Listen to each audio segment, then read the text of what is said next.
కేంద్ర ప్రభుత్వ ఆధ్వర్యంలో గత 2 సంవత్సరాలుగా తెలంగాణ విమోచన దినోత్సవాలు అధికారికంగా నిర్వహిస్తూ ఉన్నారు. ఈసారి కూడా పెద్ద ఎత్తున భారీగా నిర్వహించేందుకు ఏర్పాట్లు అయితే చేశారు. ఈ కార్యక్రమానికి ముఖ్య అతిథిగా రాజ్నాథ్ సింగ్ కేంద్ర రక్షణ శాఖ మంత్రి రాబోతున్నారు.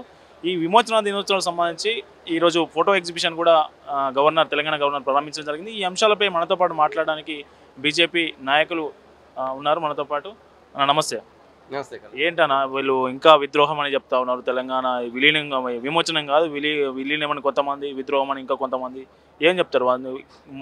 ఇంకొక ప్రశ్న ఏంటంటే, గత బీఆర్ఎస్ ప్రభుత్వం తెలంగాణ విమోచన దినోత్సవాన్ని అధికారికంగా నిర్వహించలేదు. ఇప్పుడు వచ్చిన కాంగ్రెస్ ప్రభుత్వం కూడా నిర్వహించడానికి ముందుకు రావట్లేదు.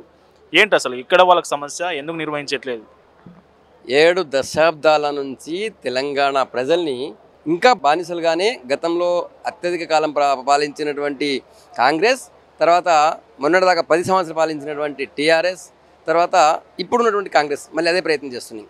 కేవలం ఉమ్మడి రాష్ట్రంలో కానీ ఇప్పుడు మొన్న తెలంగాణ వచ్చిన తర్వాత కానీ బీఆర్ఎస్ కాంగ్రెస్ రెండు కూడా తెలంగాణ విమోచన దినం జరపడానికి వాళ్ళకున్న అభ్యంతరము ఏంది అంటే వాళ్ళ భయం. అభ్యంతరం కాదు, వాళ్ళ భయం. వాళ్ళకి అసదుద్దీన్ ఓవైసీ, ఎంఐఎం పార్టీ అసదుద్దీన్ ఓవైసీ అంటే భయం. వాళ్ళకి రజాకార్ పార్టీ అయినటువంటి అసదుద్దీన్ ఓవైసీ పార్టీ ఒకవేళ తెలంగాణ విమోచన నిర్వహిస్తే ఆ రజాకార్ పార్టీకి కోపం వచ్చి వీళ్ళని పిసికేస్తారేమో, తింటారో మింగుతారో అని చెప్పి భయం వాళ్ళకి.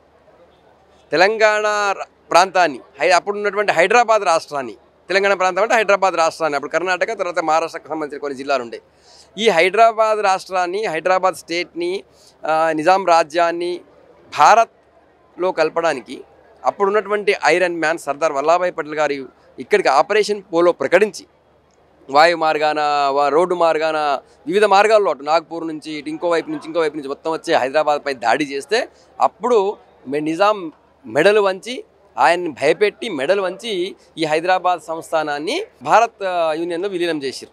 ఇది చెప్పుకోవడానికి కూడా సిగ్గు వస్తుంది వీళ్ళకి, ఇది చెప్పుకోవడానికి వీళ్ళకి భయం ఉంది వీళ్ళకి. కాబట్టి ఇప్పటికైనా కాంగ్రెస్, బీఆర్ఎస్ అండ్ తెలంగాణలో ఉన్న పార్టీ వాళ్ళందరూ కూడా బుద్ధి తెచ్చుకొని ఈరోజు ఏదైతే కేంద్ర ప్రభుత్వం నిర్వహిస్తుందో దానికి అందరూ మద్దతు పలకండి.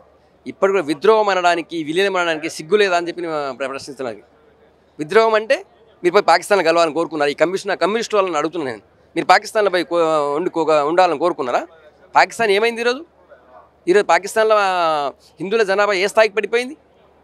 మీరు పోయి ఆ రోజు కాసిం రజ్వీ గారు పోయి నేను పాకిస్తాన్లో కలుస్తా అంటే మీరు దానికి సపోర్ట్ చేస్తారు. వాడు ఎందుకు కలవనీయలే పాకిస్తాన్లో అనేది మీ బాధ అంతే కదా. కమ్యూనిస్టులది, కాంగ్రెస్ వాళ్ళది కూడా అదే బాధ. ఇప్పటికైనా చెప్తున్నాను, ఇప్పటికైనా మీరు దీనికి సపోర్ట్ చేయండి.